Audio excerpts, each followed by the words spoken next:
everyone, welcome. My name is Levi. In this short video, I am going to share my reflection on a classroom management technique that I used during a vocabulary lesson.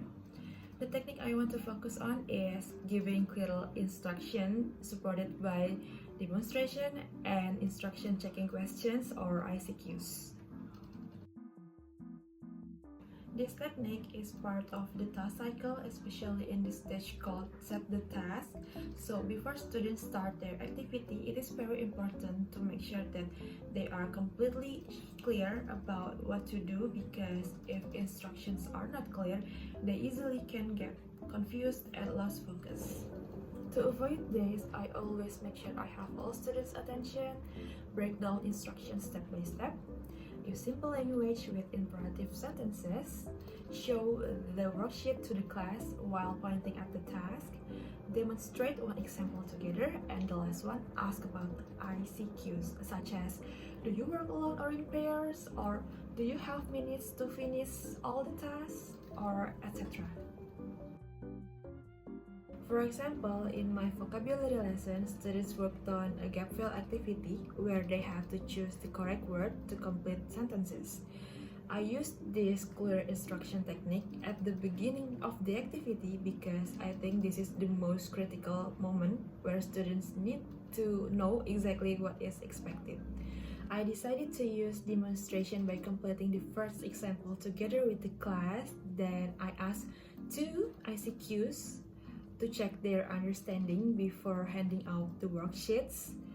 And then the reason why I use this technique is because vocabulary tasks often have multiple steps, so if I explain everything at once, students might get confused.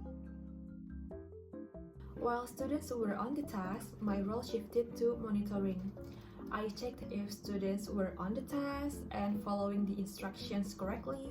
I also gave them language assistance when I found them struggled with vocabulary. This stage was smoother because I didn't need to repeat the instruction. Instead, I could focus on supporting their language use and keeping them engaged. At the end of the task, I used 2 types of feedback. The first one is task feedback.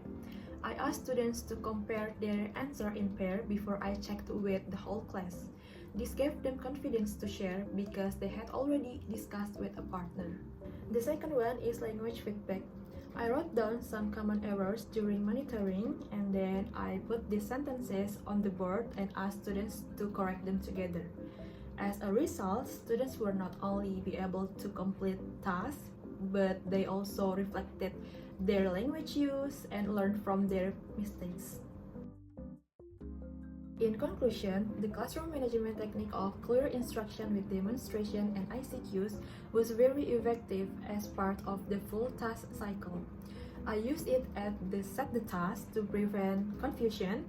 I monitored effectively during run the task, and I also gave task and language feedback to close the activity. The impact was clear. Students worked more independently, they stayed focused, and they were more confident to share their answers. This reflection shows me that how important it is to manage each stage of the task cycle carefully. I think that's all from me, and thank you for watching!